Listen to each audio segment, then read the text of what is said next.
All right, guys, welcome, welcome, welcome.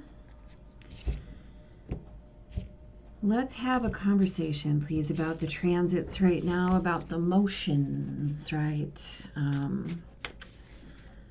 of what's happening. I have literally tried 4 separate times to record a Mars moving to Taurus video, and it just did not work until now. I say that assuming this one will. All right, so Mars moved into Taurus already. Mercury has already moved into Aquarius, and Venus is literally poised to dive into Capricorn any second. Now, let's have some conversations. Okay, so Mars is about our action. Mars is how we put our energy into the world. Mars is how we insert ourselves into the energies of the now. All right. Mars is fire. Mars has been in Aries for quite a while. Super much enjoying his reign in his home sign. We all got to witness 29 degrees of Aries, 59 minutes in Mars activity. And if you ever really want to know what Mars in Aries looks like, you can look at, well, the history books will show you exactly the perfect photo of Mars in Aries. I'm not going to give it justice here. Okay, so Mars has moved into Taurus. Far more importantly, Taurus, right? Stability, lushness, endurance, stamina, capability. Right? Taurus is all of those things. Taurus is sensual. Taurus is how does this feel? Right? What do I have at my disposal? Do I have everything I require? So Mars in Taurus is about making sure that all of those things are dealt with. Right? It gives us great endurance, great staying capacity. As long as we can avoid the pitfalls of stubbornness and inflexibility and rigidity, right? We don't want to embody those things, mostly because that means we're not in flow.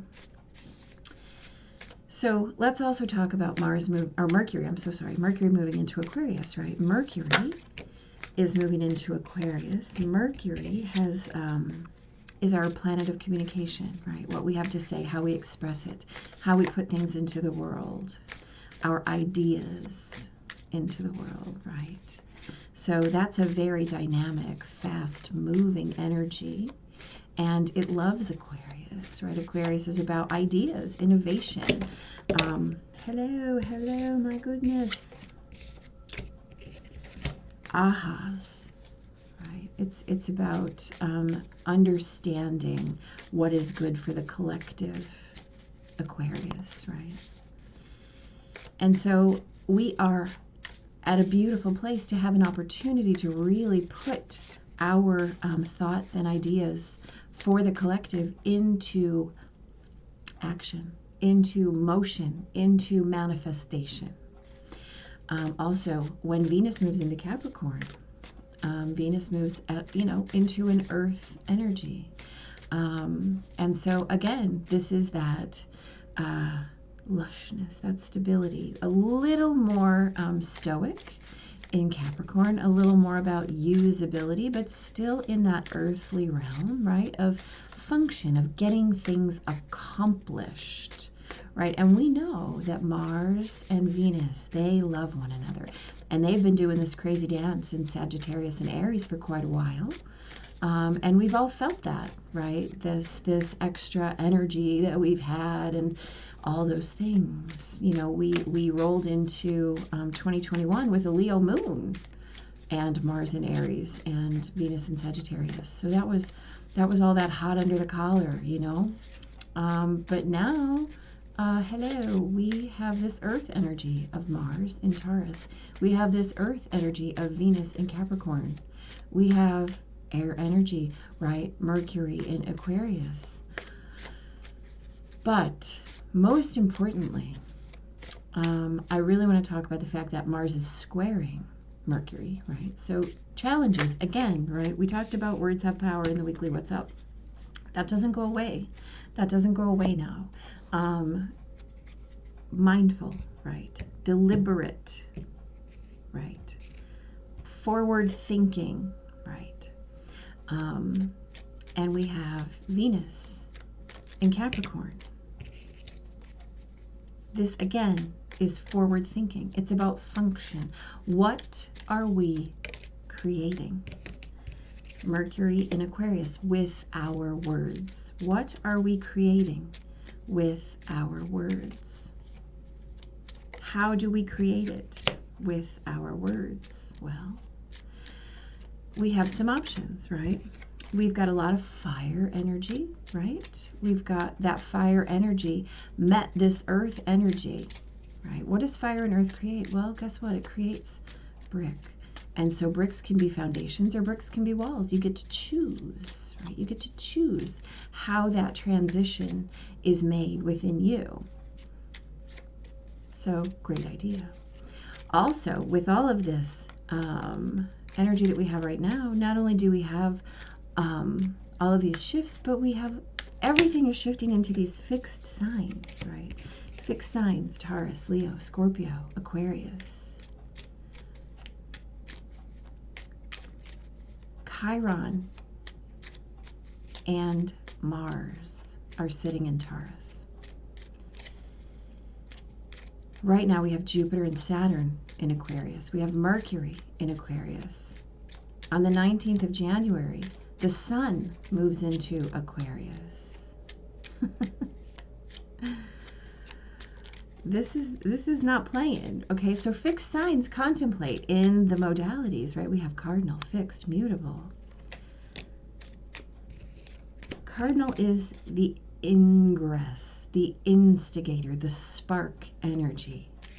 Fixed signs are that blossoming, that blooming, that sustaining energy. So right now, literally all the way through mid-February, we have so much fixed energy in the sky.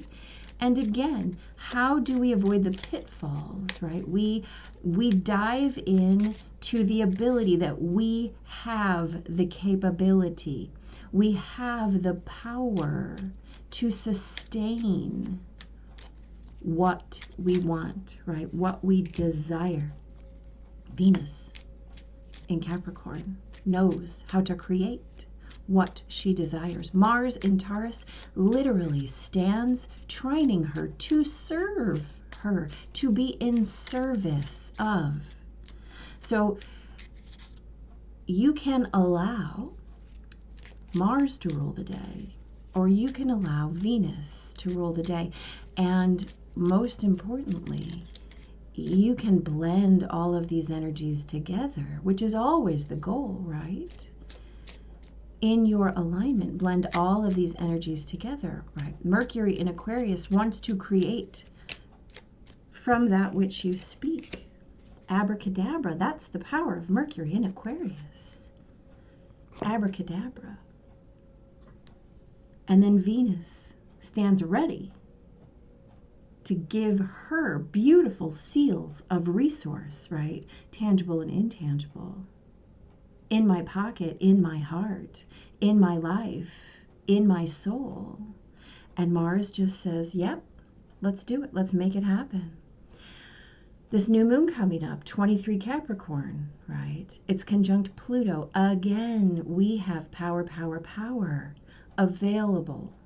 Depends on your choice of how you wish to use it. At that new moon, Uranus will be squaring Saturn. Mars will be squaring Jupiter. How you turn those corners, right, is up to you. Tension is a beautiful thing. It can create and it can destroy. You can use tension to be your driving force, Mars in Taurus. Or you can use tension as an excuse to sit back and say, it's a little too much for me. Make your choices, right? Make your choices. You have the power right now to be super tenacious, super enduring, super stamina, super capable. Or you can go, nah. The other thing is Mercury stays in Aquarius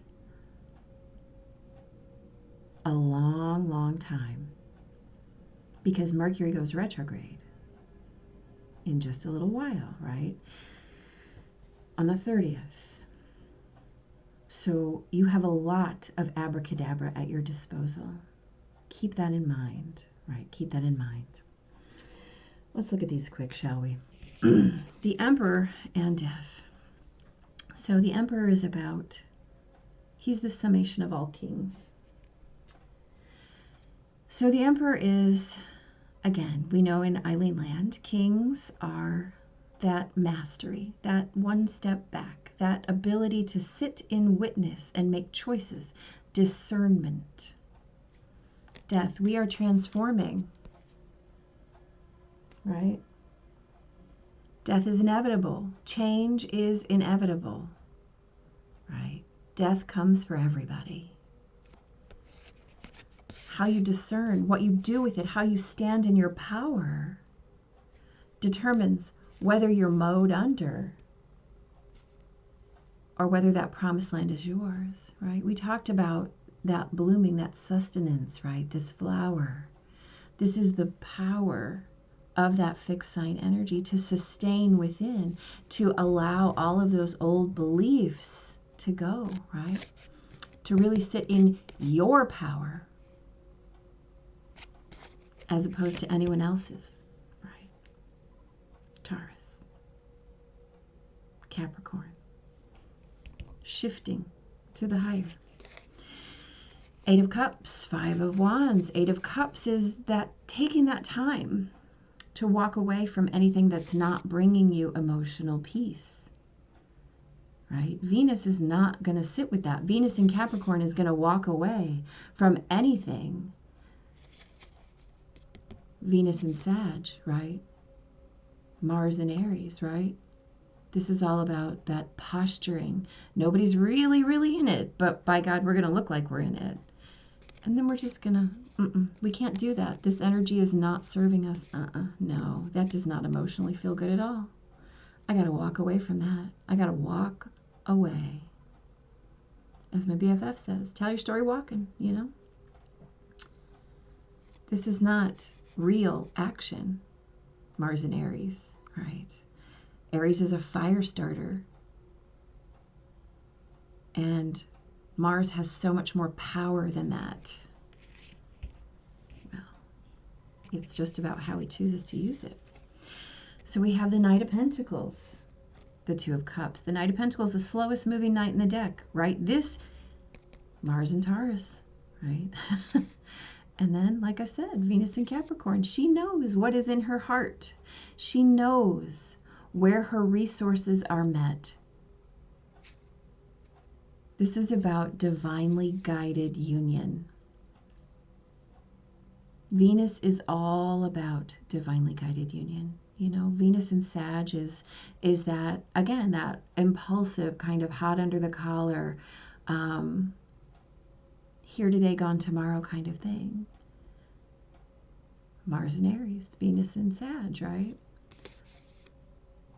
But this is Venus in Capricorn. This is Mars in Taurus. This is, yeah, we know where we're going, and we're going there. It might take us a while. It might have been taking us a while.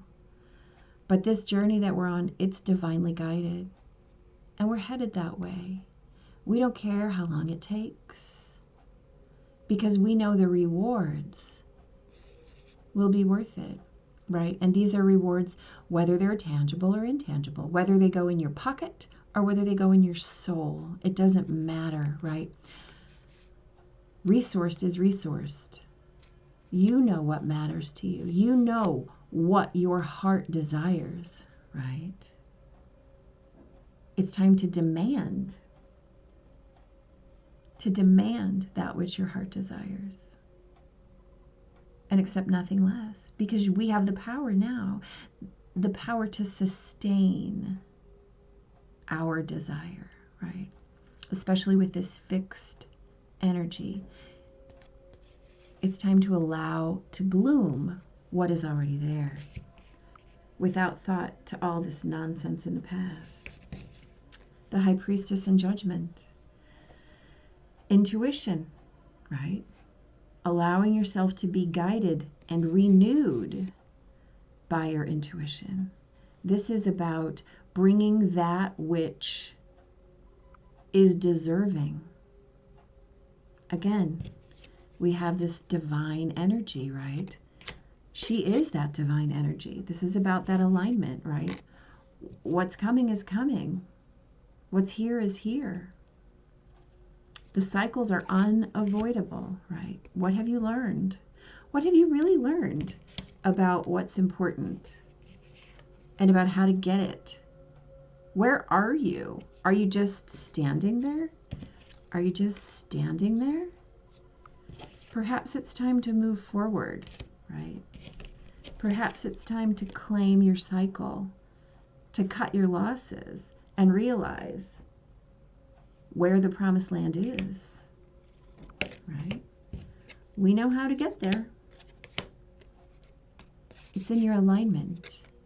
It's in your acceptance of this divine. Right? We've got the King of Cups and the Ten of Wands. King of Cups, again, we've got this sense of mastery energy, right? King of Cups is about emotional balance, emotional awareness, right? He's in his full range of emotional stability. Even in the most turbulent waters, he himself is calm and he's fully present as all the chaos happens around him because he's done his due diligence. He's done his work, right?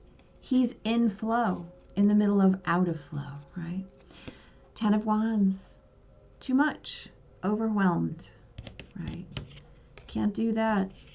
Can't do that anymore. Got to get rid of that.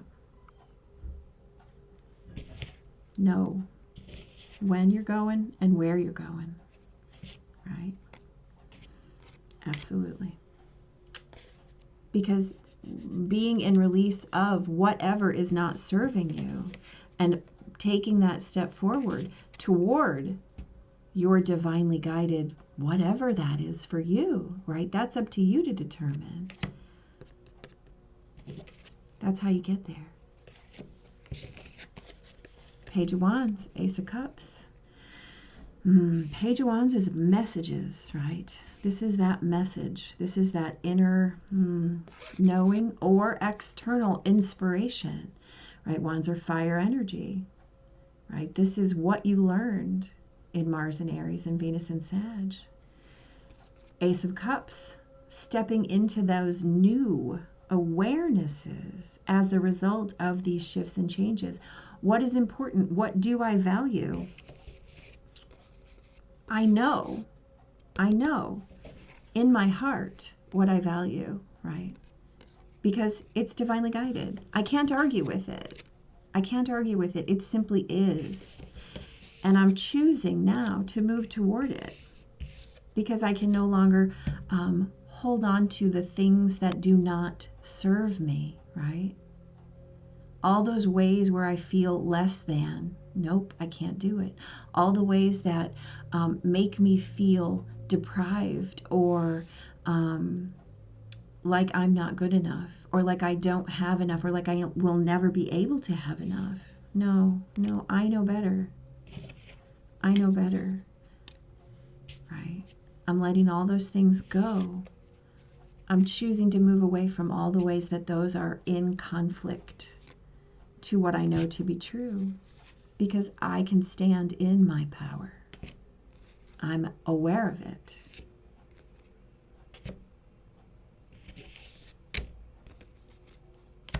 Right? It's about being in alignment.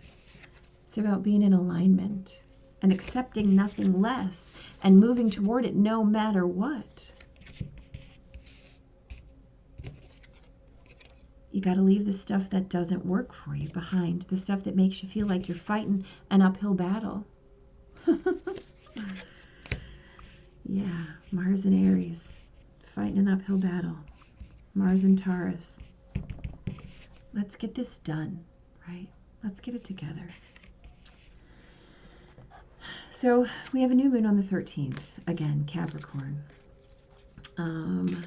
Conjunct Pluto. So please do not forget that your words have power. Please do not forget that. And as this fixed sign energy builds, right, as this sense of fullness and blossoming builds, here's what's going to happen. Mercury goes retrograde in Aquarius. Mercury sits in Aquarius for so long. So long. At one point, we have Mercury, the Sun, Jupiter, Saturn, Venus, all in Aquarius. And at one point, the moon moves through there. We got the moon at like February 10th, 11th, and 12th. The moon will be in Aquarius as well. While Mars and Chiron are still sitting down there in Taurus. Fixed, fixed, fixed, fixed, fixed. We need to really get right with this fixed energy, guys. And really allow ourselves to be in blossom, in bloom, in sustenance, right?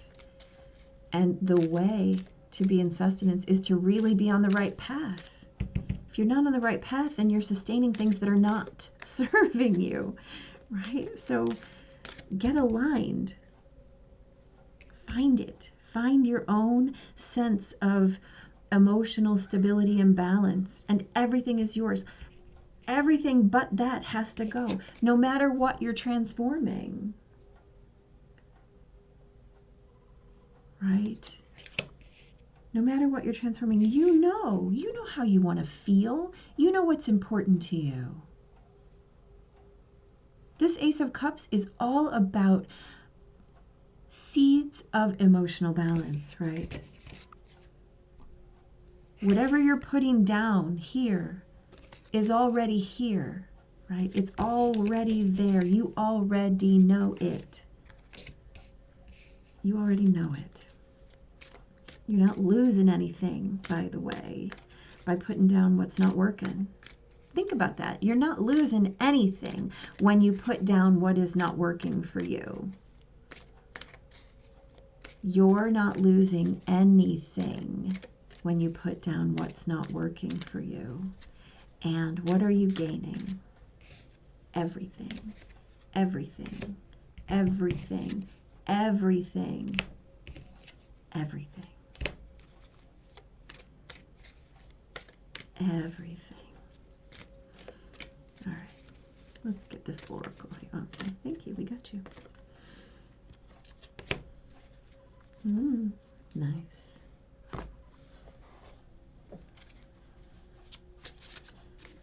Nice. Yin. So yin is the feminine principle, right? Yin is that Venus energy. Yin is about receptivity. We talked about that too. Yin is about holding space. Right? Venus and Mars, yin and yang. All over this reading.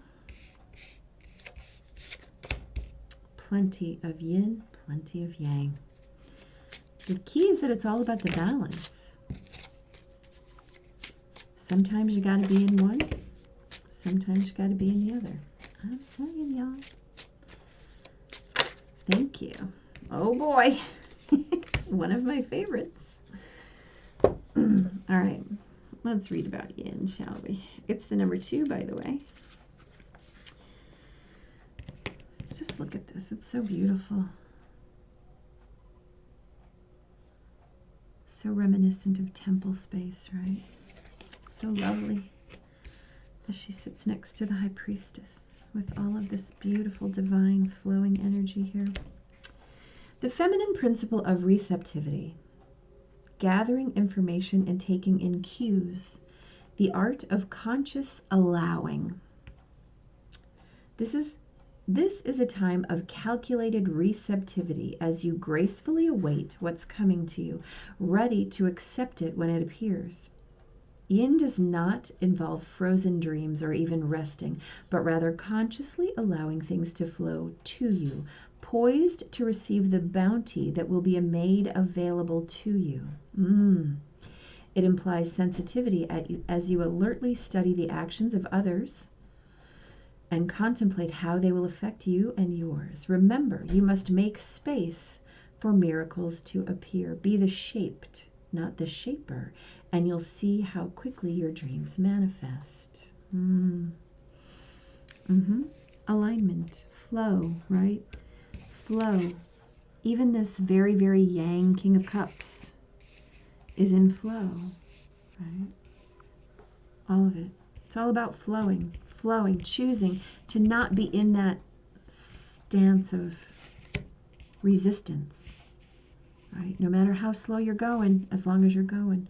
Buckle up. Well, things come, right?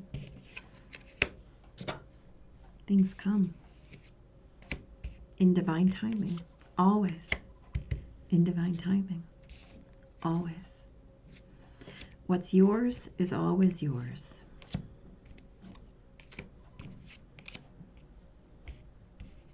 Buckle up, y'all, with this fixed sign energy. The blooming is already in motion. It's about being receptive to what you already know, what's already in your heart, because that's where your seeds are planted, right? That's where your seeds are planted. That's where your seeds are planted. That's where your seeds are planted. Yeah. All right, we have a lot more to talk about in terms of this new moon coming up. And then what happens for the rest of January and what happens for the rest of February. Please understand that between this new moon on the 13th and the full moon at the end of February, at 8 Virgo, this is kind of our churning time, our ruminating time, our time to really get right with where the roots are. You know, this is like that Empress energy, right? So I like it that she shows up here kind of in pairing with the Emperor, allowing us to understand that receptive energy is aware of the cycles, right? She is holding that High Priestess space. She's allowing for that judgment. And, you know, I love it, of course, that the Judgment card is the 20 card, right? 2020, out the door. 2, moving in. We're moving in, guys. What you're moving toward really depends on you. You can be moving toward lovely, wonderful things if you're willing to give up your resistance, right? You don't want it. It doesn't feel good. You know what feels good, right? You do. You know what feels good. You know what's aligned with your heart. You know what the divine wants from you. You know what you want from the divine. Buckle up, move toward it. Buckle up, move toward it. It's inevitable, really. Yep. The only thing that is in your way is your own resistance. Be the blooming, guys. Let's be the blooming, shall we? There's no sense in being anything else. No sense. All right, lots of energy. And there's a lot to sit with, right? Just imagine how you can sustain what the divine is trying to give you versus what your brain thinks you need, right? No. All right. I'm going to leave it there. Blooming. Be the blooming, right? And buckle up because that stuff runs riot. All right. I'll talk to you again soon. Till next time.